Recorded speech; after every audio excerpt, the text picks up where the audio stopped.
Aaron's a lawyer.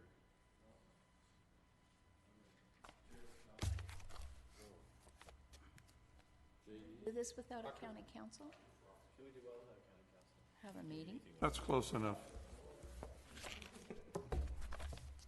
Okay, Thank you, Velma. thanks for the I pen, haven't Mel. paid attention. It's all recorded anyway. So that's a good point. Is that your cell number on there, Mel?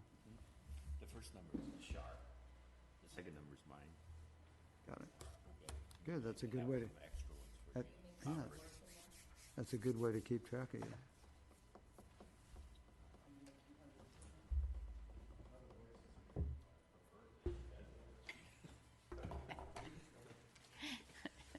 Does the work and not claim everything that's half hers. Good morning, everyone. Welcome to this meeting of Wednesday, March 14th, 2018. And let's start with, Gong, Here. Millies, Here. Elliott, Here, Diaz, Whitlatch, Here. Vitigliano, Here. Aguilar. here, stand for the pledge.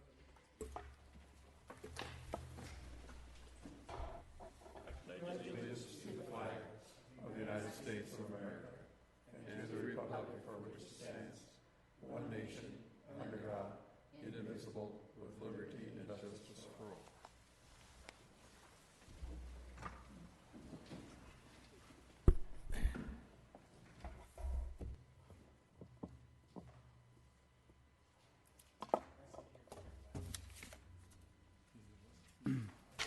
Okay, thank you. All right, at this time, members of the public may comment on any item not appearing on the agenda. Under state law, matters presented under this item cannot be discussed or acted upon by the planning commission at this time. For items appearing on the agenda, the public will be invited to make comments at the time the item comes up for planning commission consideration. So that all interested parties have an opportunity to speak, any person addressing the planning commission may be limited at the discretion of the chair. In order to be considered by the planning commission, testimony of public hearing items must be given at the time scheduled for public hearing. At all times, please use the microphone and state your name and address for the record. All right. The first item is the approval of the February 28th minutes.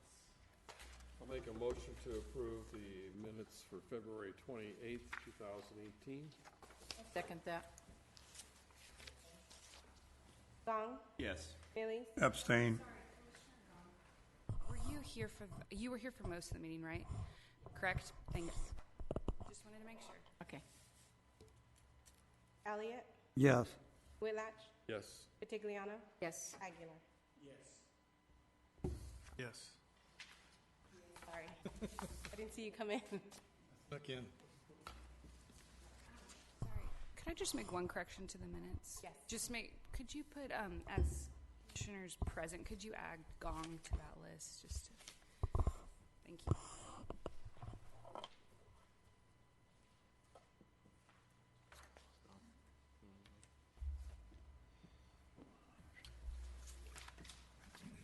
Okay, so we have that one correction. At this time, we will, go into the, special use permit PSP 17-083. Jason Proctor, Transportation. Good morning, Chairman Aguilar and Commissioners. I'm April Hill, Planner 3 from County's Planning Branch.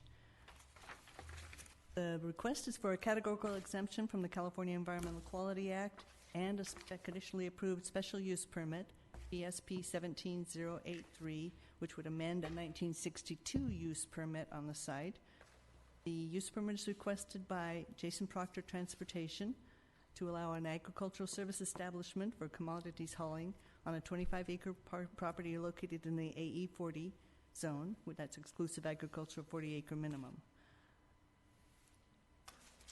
Because the cotton gin use has continued on the site since about 1962, the current project is considered an amendment, although the project could stand alone as an ag service establishment.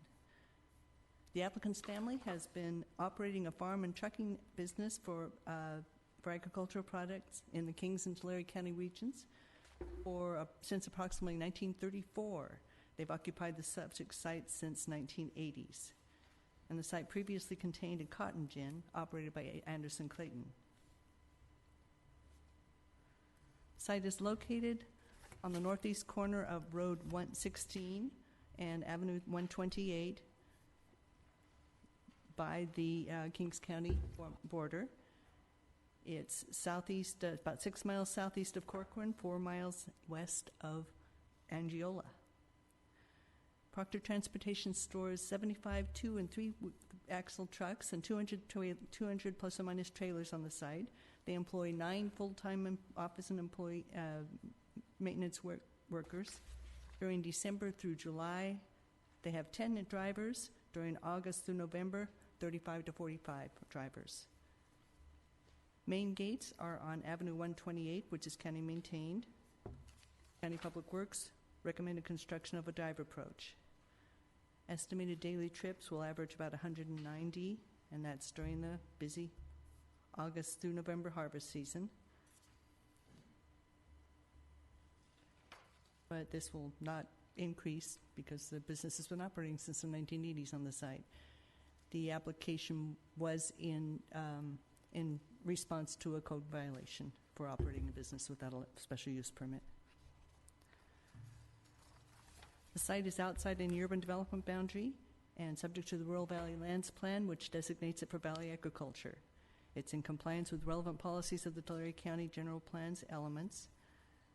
It is reusing existing agricultural support facilities dating to the 60s. No traffic study or noise study are required, and the property owners must sign a right to farm notice. As noted before, the site is located in the AE 40 zone, which allows an ag service establishment with an approved use permit. A portion of the site is located in an ag preserve, and that's why the second little parcel above is considered separate. Parts in, parts out of ag preserve, and so for taxation purposes to assess as parcel numbers. Oops. Sorry, technical difficulties. Oh, it's not showing on my screen, but it's showing on yours.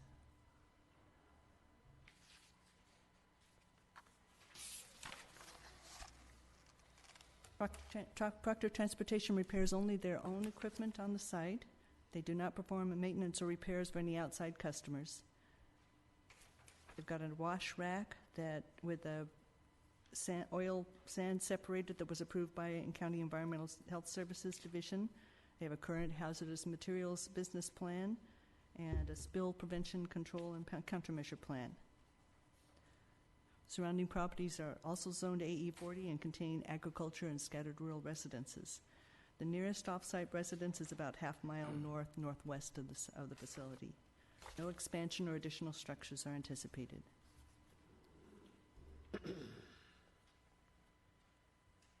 The project will not have an impact on biological resources, although there are have been sightings of tricolored blackbird and Swainson's hawk about a mile to the northeast. The site has been used as an ag service establishment for decades, contains structures, and is surrounded by active agriculture. The property contains no wetlands and waterways. The Tule River is about 4,000 feet north. The site is in the Tule River Irrigation District, and there's a ditch on the other side of the west side of Road 16, but is separated from the facility by maintained road and elevated ditch bank. The Irrigation District responded to a consult response and commented that they would not accept any discharge, and none is anticipated. The site is in a shaded flood hazard zone X, which recommends that all finished floor levels be elevated 1 foot above.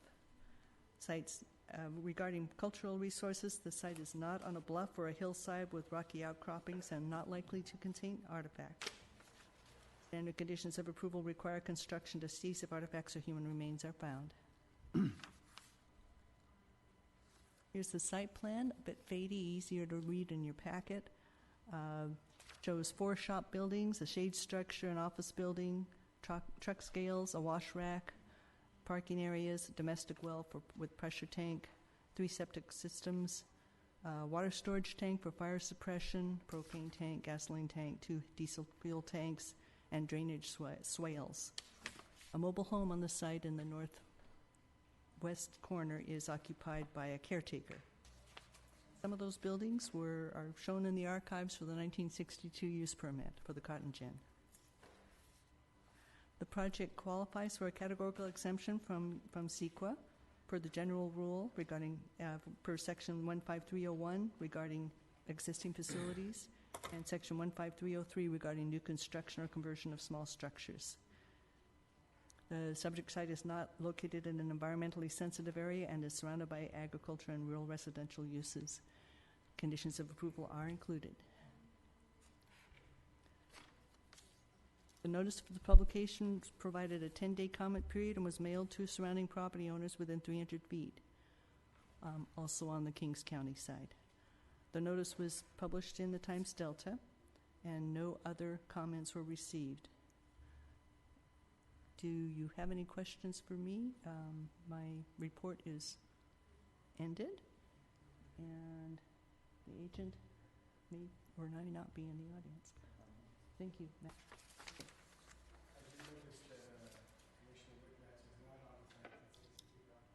That was the year I was born. Yeah. I do. Excuse me, Mr. Chairman, I do have one question. I see this out there a lot. Nothing's been changed on this property, correct? There's nothing they're adding, or is there a change to the property? The code violation occurred when they were... Yeah. So, Open up public comment. I'm sorry. Thank you. I'm sorry, Matt Razor with Four Creeks Engineering. I represent the owner on this item.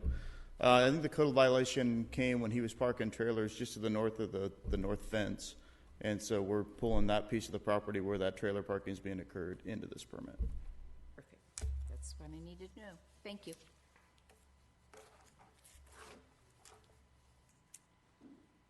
Any other public testimony?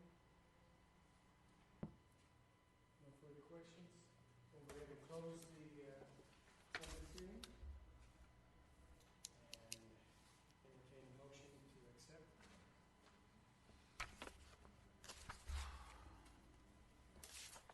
I make a motion that we approve categorical exemption pursuant to 14 California Code Regulations, Section 15061B3, the general rule, Section 15301, existing facility, and Section 15303, new construction or conversion of small structures consistent with the California Environmental Quality Act, CEQA, and the state CEQA guidelines, and conditionally approve special use permit number PSP 17-083, an amendment to M2 use permit number 62-11, subject to findings and conditions. I'll second that motion. Gong, Yes. Millies, Yes. Elliott, Yes. yes, Yes. Whitlatch, Yes. Bigliano, Yes. Aguilar. Yes.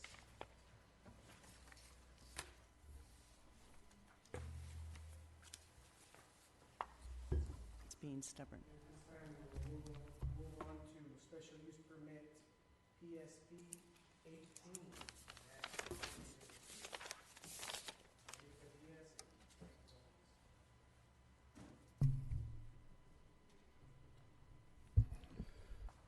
Chairman Aguilar, Commissioners, I am Aaron Bach, Chief Planner, Tulare County Resource Management Agency, and before you today is Special Use Permit PSP 18-003, which is the third residence in the AE 40 zone, and this is approved through our reasonable accommodations section of our zoning code.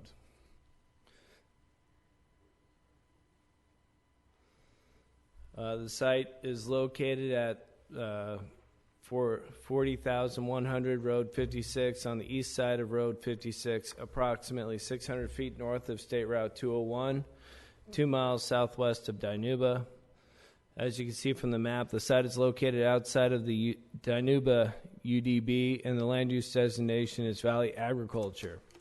The surrounding properties are zoned AE 40 and contain row crops and rural residences, and the site is not under the Williamson Act. Excuse me, Aaron. Yep. My packet doesn't have any maps or any aerials or anything to it. It's not. Okay. Well, you can see from the aerial, and the aerial photographs to the location of the site, and the existing zoning shows that it's AE 40. There's two homes on it already, correct?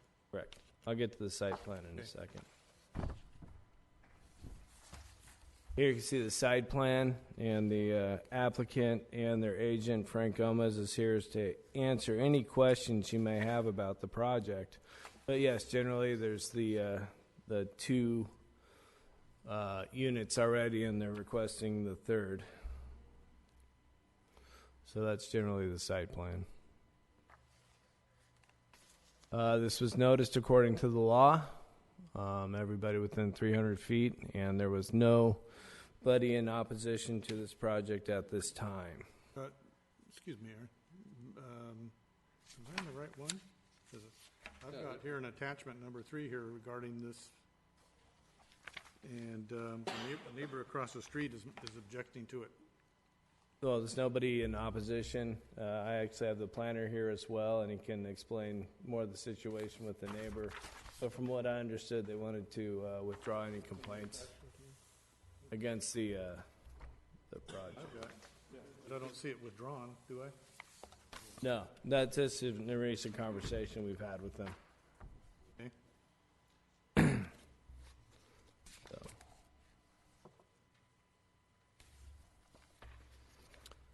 But in general, that would complete staff's report.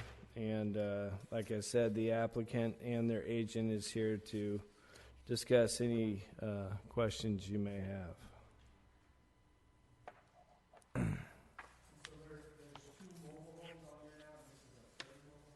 I'd like to open up the public hearing so the applicant can tell you exact details of the site.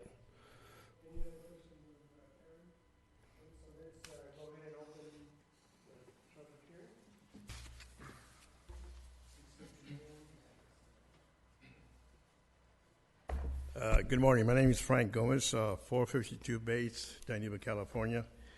Basically, this additional residence that we're talking about here is really a permanent residence.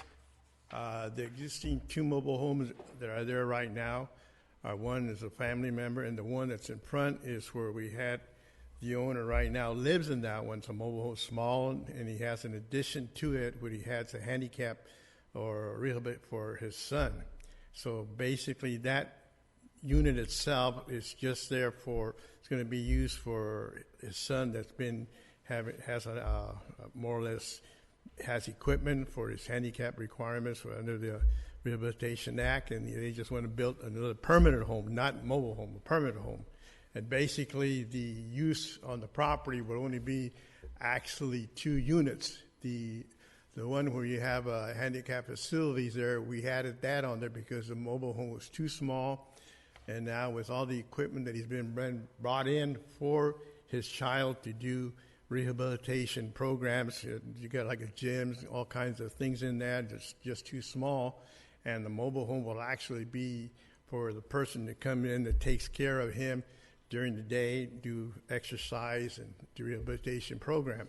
So basically the property would only have, actually, well, it says 3 right now, but the existing mobile home where they live right now is kind of small, and so they want to build their own permanent house on that property and not to create any new mobile home at all. So basically, they just want to be able to have their home and still keep that unit that they have attached to the mobile home, for they have the rehab on there, have a special shower for the boy, or when they do that. And so when I designed that, I made sure that there was plenty for the handicap and so forth to do all the work in that on that side. Most of that side, the new addition that was added to that mobile home was just basically for the facilities for the child to have the program for training, get him to go to walk and so forth on that side. And now they're just so crowded in there, he decided, well, let's build our own home and then keep that so they can continue to give him the rehabilitation program to him. And there was a letter attached when we did the addition to that one regarding from the health department. So Frank, then you're telling me that when they build the third home here, that they won't use this as a residence? This is simply going to be like a gym or it's more or less like a gym center? type, right? And basically, the nurse would come in, or the assistant that helps them will stay there during the day only. There will be no cooking or anything.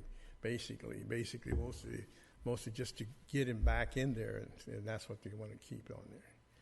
So it's not that they just want to be able to have a permanent home, and that mobile home that's been there for years it's kind of small, so it's kind of difficult for them to leave it. Because when we made another extra bedroom in that area there for the child, is just taking too much room now, and they're just taking all the equipment that they have in there, just being so crowded. So that's basically. If you have any other questions, yeah, Mr. Diaz is here, so if he wants to ask any questions. Okay with it.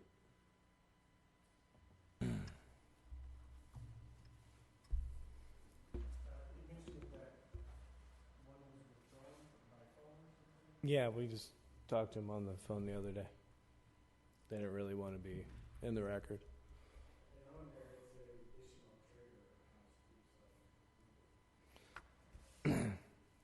Well, just for the record, this is done through our reasonable accommodations ordinance. So if there is somebody who has a disability, it's more of a state code anymore that we accommodate them. So we're supposed to have ultimate flexibility in our standards for people with disabilities. And who knows, the state may come and just force these on us soon anyway, so. Yeah, I don't have a problem with it if we limit the use then, when that's the third home, when that home, the permanent home is built, that this is limited to a rehab center and it's not an additional residence. So if this property sold, that could convert back to being 3 residences, correct? As the permit would run with the land, this would be a third residence. So yes, there's really, again, reasonable accommodation says we will have ultimate flexibility in our standards. So if we allow third residences by permit, so technically this is a third residence, but the use in which they use it on is their own. But they would be allowed to have a third family member in that residence, in that unit. So it could be used as a residence, is what you're saying? Absolutely could be.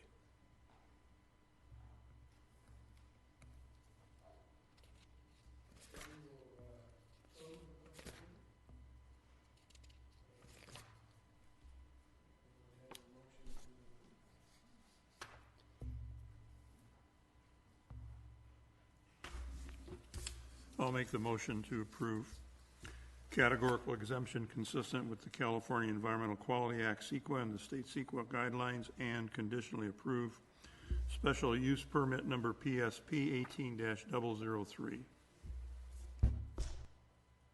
I'll second that motion. Gong, Yes. Millies, Yes. Elliott, Yes. Diaz, No. Whitlatch, Yes. Vitigliano, Yes. Aguilar. Thank you.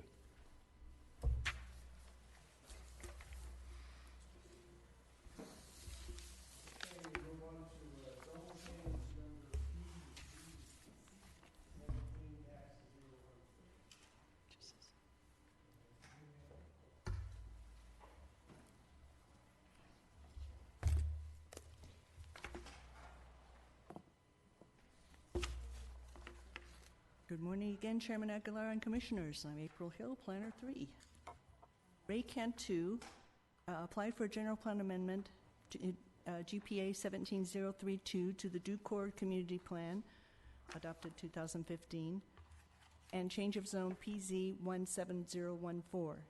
The general plan amendment would change the land use designation from high-density residential to mixed use, and the zone change would change the zoning from R3 multiple family residential to the C3MU service commercial mixed use zone. And the projects would affect 8 parcels comprising about 1.37 acres. The site is located on the north side of Ducor Avenue between Dennis Road and Carlisle Road, about half a mile east of State Route 65, inside the Ducor community urban development boundary. Access to the subject parcels is direct from Ducor Avenue. There's an alleyway that runs behind. Public Works requires the construction of drive approaches on each proposed or existing point of access to Ducor Avenue, and a condition of approval is included.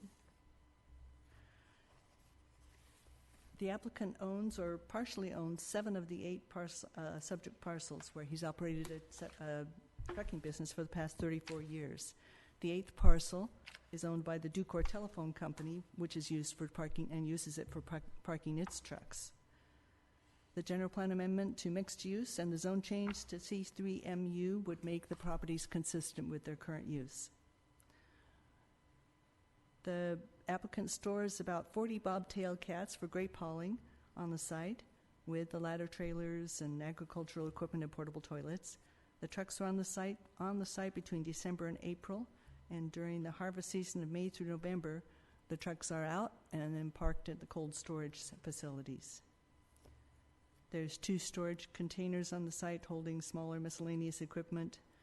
2 employees work at the site 6 a.m. to 6 p.m. Monday through Saturday to prepare the trucks. The properties are surrounded by a 6-foot-high chain-link fence, and the parking area is surfaced with dirt and decomposed granite. Business offices are located across the street on another property owned by the applicant. As noted, the site's within the urban development boundary of the community of Ducor. The 2015 community plan update designated the properties as high-density residential. Properties across the alley to the north are designated general commercial. Proposed site plan, the proposed land use will be mixed use, where all uses outlined in the M1, C3, C2, C1, R1, R2, R3 uses are allowed by right. Proposed land use, the general plan, the project is consistent with the general plan and community plan.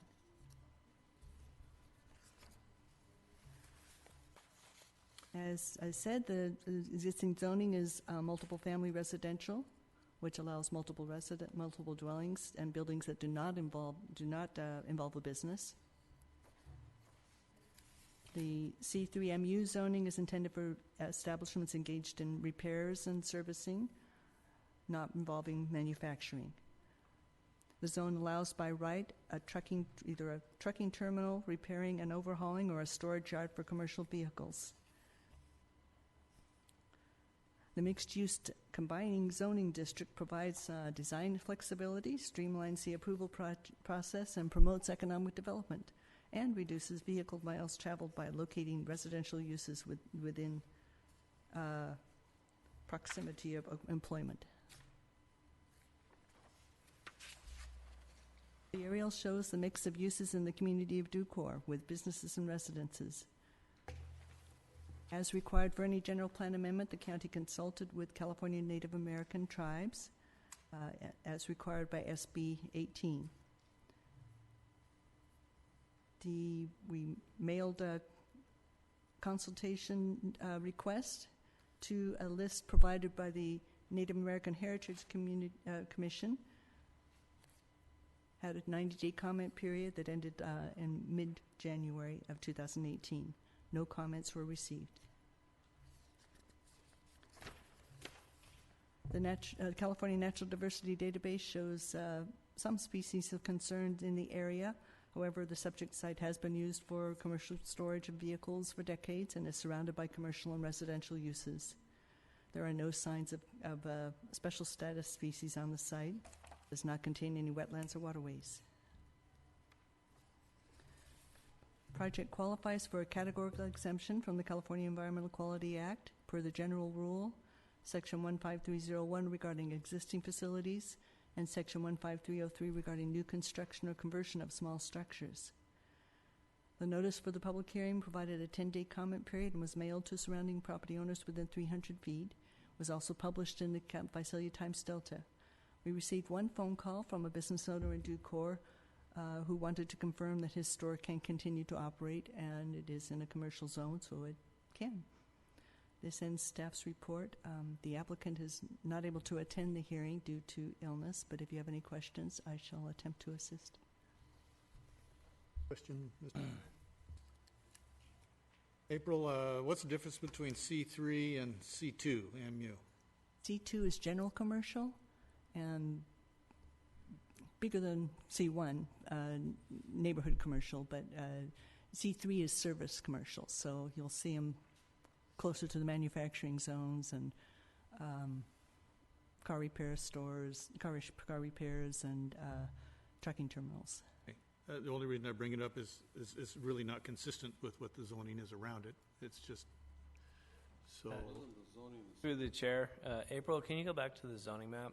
It's going to be the same as the parcel to the north. Are they rezoning both of them? The one that already is. No, it's Is there C2, any way isn't to it? zoom in on that? It's C2. Actually, April, if you could go out of the slides and actually Thought that too, go to out of the presentation and go to the PowerPoint. side of the alley, I thought it was. Self. Do you know how to zoom in on that? Nope. No, Oh, I in don't. there. Yep. Want go this back. one? Yes, There. right there. Okay, thank you. Yeah, I don't have any problem with it. I just have a question. C3 is plopped right in the middle here, and it's not consistent with the rest of the zoning. There are no other C3s in there. Through the chair, Aaron Bach, Chief Planner, Tulare County. When we were doing the Ducor community plan, we had gone out to the community and generally hadn't heard back from any of the residents about any changes requested. And then more recently, we came upon this project through a code violation because one of the neighbors called about the employees there playing music too loudly. So when code went out there, they saw that they did not have a use permit, and we figured out actually they probably couldn't get one for what they were doing. They needed to change the zoning of what already exists out there. So it was a little bit of a faux pas on planning's part to miss that when we rezoned Ducor. But then we looked back in the files, there was a request back from 2011 to change the zoning when they updated the plan, and the owner has been gracious enough to go through this process with us. North is C2, which is a commercial use, but maybe not as My question, expansive. So, why wouldn't it be C2? They're all C2s. because I guess the use. So. The intensive use that they have out there right now was more in line with C3, so we want them to be zoned right forward. So when they do get calls about music playing too loudly, they won't be in for a code violation for not having a use permit. Any C3. No. So, excuse me, so you say that Ducor Telephone has that one parcel and they park their trucks there. Is that also going to be changed? Yes. Oh, that's part of it. We're doing that whole block, Okay. whole Okay. block, just to bring it in, Get it all straight. All right. get it all. That's what I was just making sure. And through the chair, M1 Light Manufacturing is over on this side of the, so we'd do M1. have some Right. more intense uses in the neighborhood. Okay, no, I'm not against it. It was just, it looked different, looked unusual to plop it right down in the middle like that. Well, yes, and I just wanted to explain the history of this project. And so there's already some storefronts there, is that in this section, or where was the store owner? I'm not sure which address he is, but he must be one of the, no, it's all trucks. Now, you said the office was across the street. Is it across the street in the residential side, area, or is it across on a commercial? It's in the R3. So you that's not, is that out of compliance, having a business there on an R3? The office itself being across the street could be there with a use permit. We'll definitely look into that. The rest of the block, though, is residential.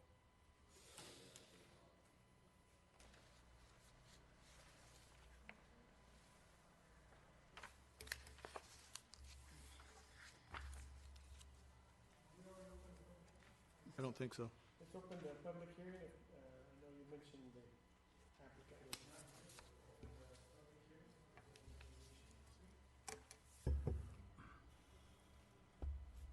Hearing closed.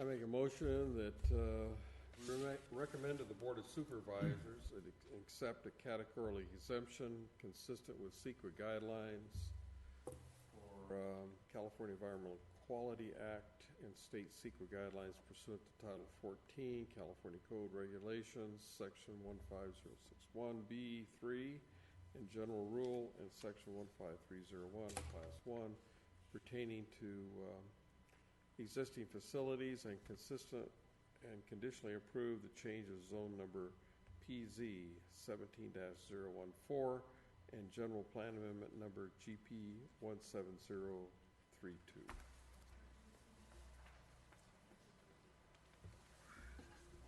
I'll second the motion. Gong, Yes. Millies, Yes. Elliott, Yes. Diaz, Yes. Whitlatch, Yes. Vitigliano, Yes. Aguilar.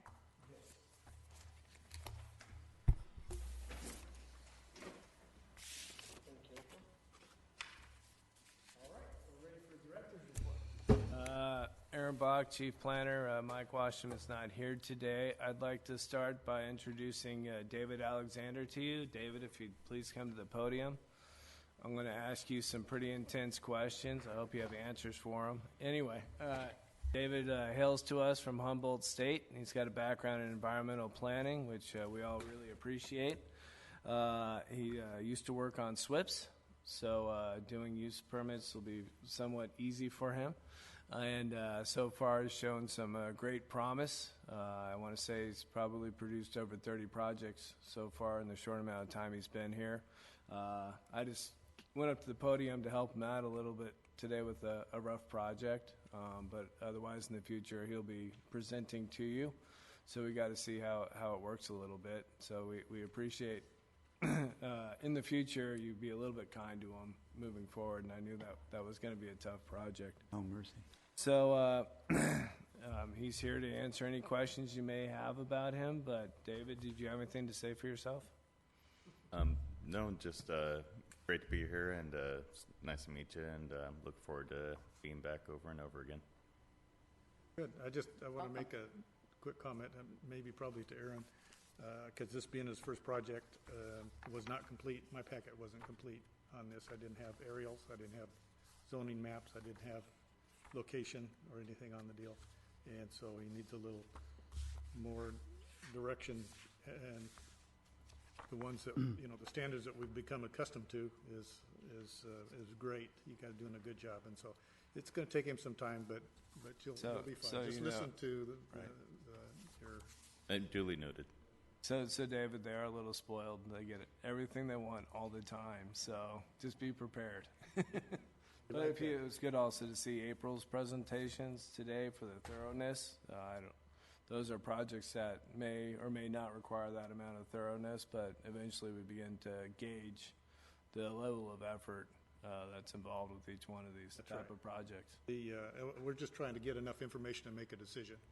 This packet here, right, frankly, just didn't give me enough information. Yes. Dad's sitting in the back of the room, still watching out for him. It sounds like you should be in radio with that resonance in your voice. So. Thanks, sir. It'll be good to listen to it. All right. Any other questions? All right. Welcome aboard. Right. Thank you.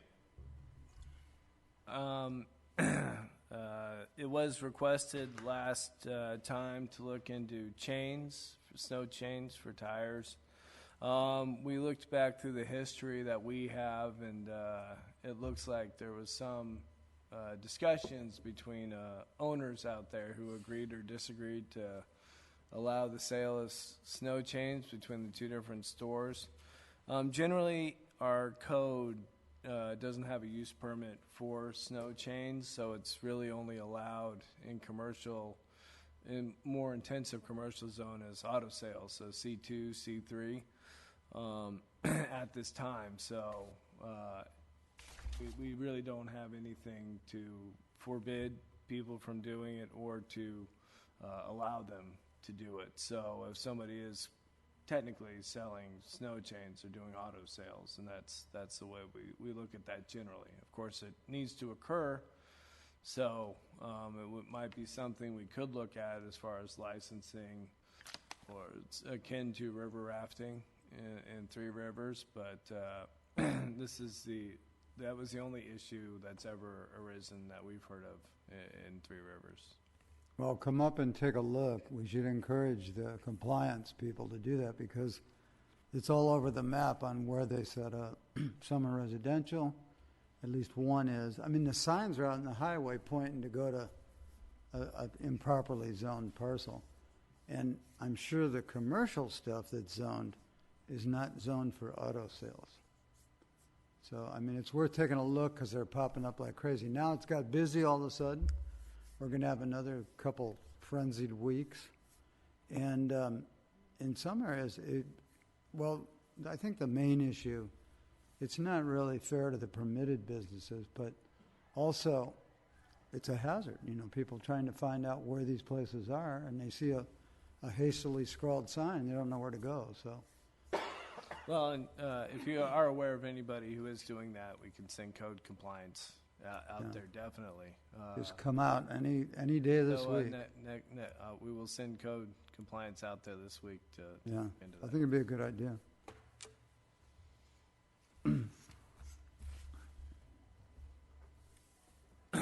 As far as our community plans, we did go visit Three Rivers again, and we were there till 9 o'clock at night discussing the ins and outs of planning and environmental, and hopefully we'll only need to go back at least one more time, but that'll be towards the tail end of the process.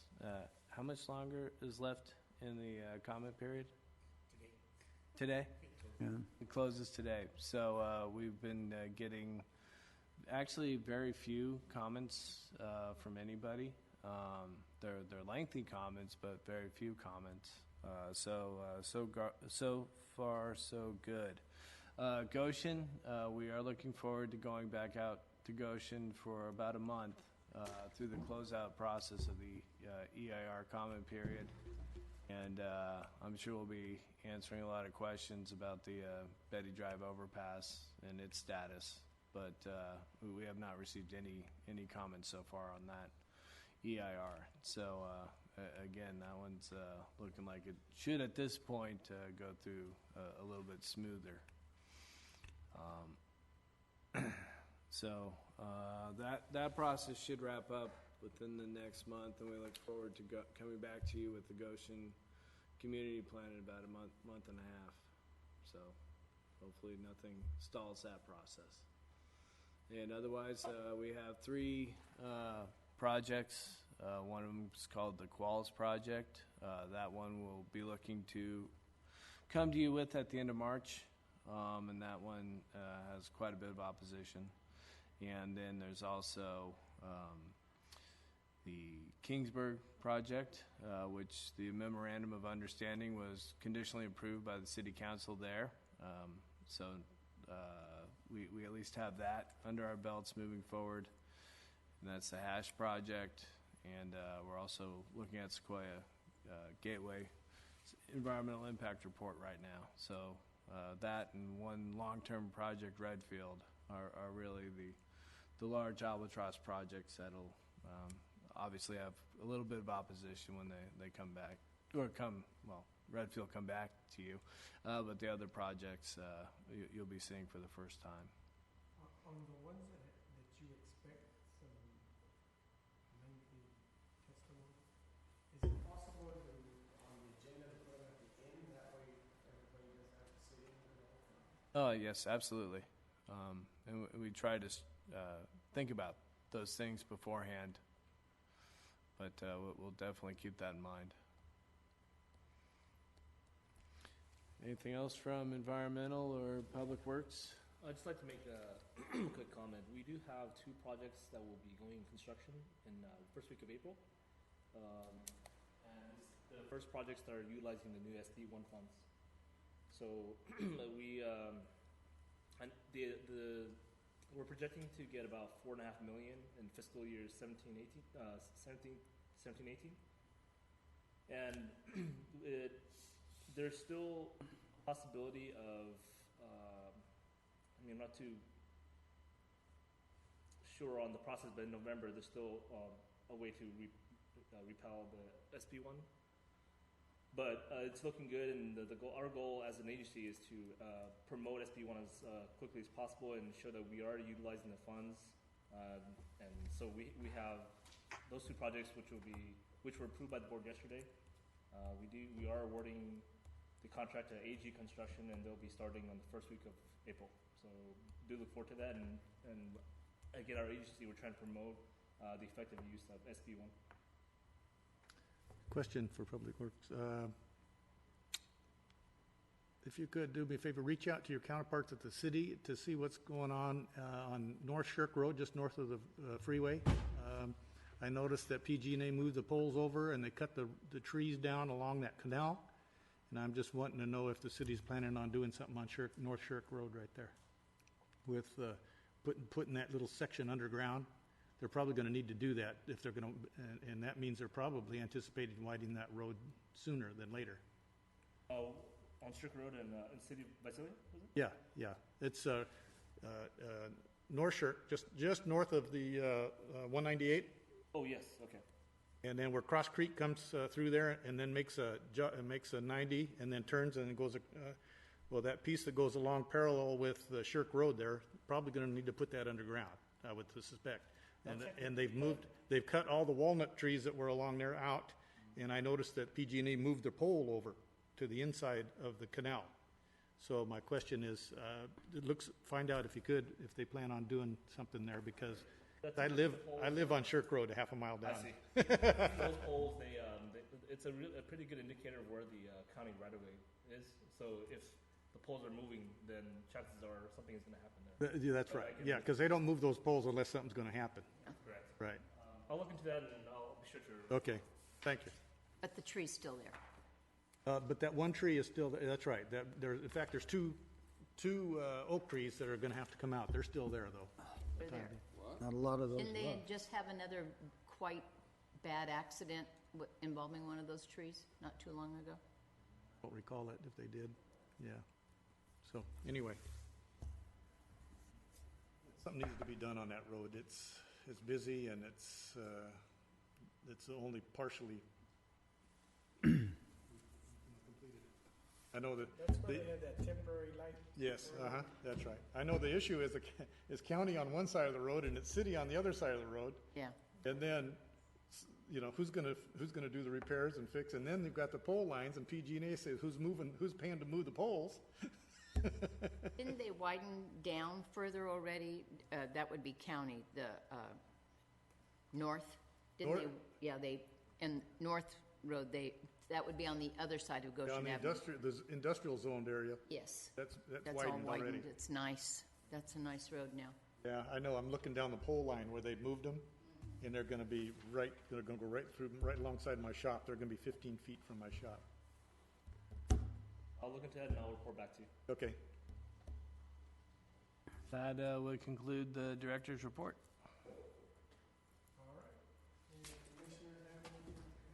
Yeah, I wanted to update on the conference. First of all, I have a phone number here. If you haven't made your reservation at the hotel, this is a good idea to do it through the hotel. The number is 530-364-2800. And just say Planning Commissioners Conference, and you'll get our block. The block of rooms are really important, and it's important for us who want to go to get your room reserved now. And the reason why is that hotel opened in January, and it's immensely popular on weekends. So we put a block aside. We hope we have enough rooms, and we need to grab them ASAP. The program, our president, who's from Reading, also serves on a national board for heating and cooling contractors. He's one of the officers on that board, and he's very busy with that, and he had no idea what it takes to do a conference. If you've done a conference before, you know there's a lot of details. But I've seen his preliminary agenda now. We're going back and forth, and it'll be sent to Velma and all of you probably by Monday or Tuesday. Some of the highlights, the program is the Friday sessions are really good, and there's a lot of stuff that interfaces with how county and cities plan together. I think you'll find those really interesting. The Saturday is shaping up as with a tour of Whiskeytown, and it was one of the first, water retention and dam projects in that area. And then we're going to have lunch in this downtown converted mall in Reading, which is catered by from what I understand, a nationally award-winning barbecue bunch.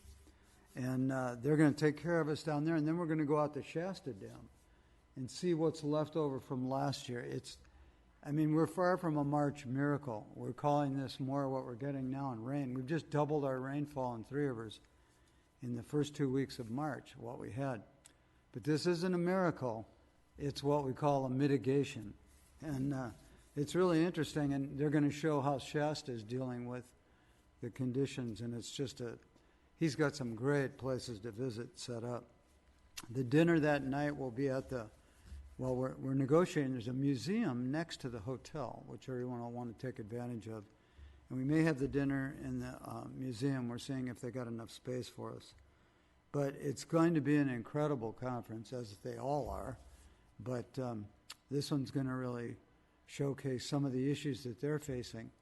And a lot of the things that are interesting, I can see for us as planning commissioners, they have these areas that need to be infilled in all kinds of their planning opportunities. So we're going to see some good examples of success cases and some of the problems that they're up against too in doing that. So it's really a good conference. It's May, I want to say 5th and 6th, if that's the Friday, Saturday. But the rooms, there are some rooms for Thursday night to get in there because a lot of us have to go quite a ways. So you can get in Thursday night in the same block. But please make your reservations as soon as possible. I will email you all personally on the program as soon as it's finalized, and then Velma will get one to distribute among anybody else that's interested, and then all the planning directors in the state will be getting them too. And there'll be a lot of planning professionals from the Reading area, both city. We'll have some people that county, of course, the The chairman of their supervisors is doing the welcome, and it's going to be an outstanding conference. So make your plans now, and the main thing is lock up your room, because this hotel, it's an incredible hotel. I don't think we've stayed anywhere quite like this. Being that it's brand new, it's sitting on the Sacramento River. It's got some great areas to walk around, and I mean, if you want, you can take the trail all the way to Shasta Dam, and I think it's only about maybe 18, 19 miles on the trail. So it's just a wonderful area, and we'll be able to explore this river environment. To think of the Sacramento, how it comes out of Shasta and goes through Redding and then on down to Sacramento, it's an incredible part of our state, and you're all going to enjoy this and going there and checking it out. So I won't say anything more about it, but you'll be hearing some details, via the program. Will be coming shortly, and like I said, we locked up a great hotel for this. So hope to see you all there. And we'd like some of the county people to come too. We're going to keep the standard fee, for the conference at $199, but we can make some concessions to planning individuals that would like to go from the different counties, so they can go for actually a little less. So all they need to do is contact us, and we'll our website will be up this week with details, and then, like I said, we'll all have copies of the agenda also. So that's it for right now.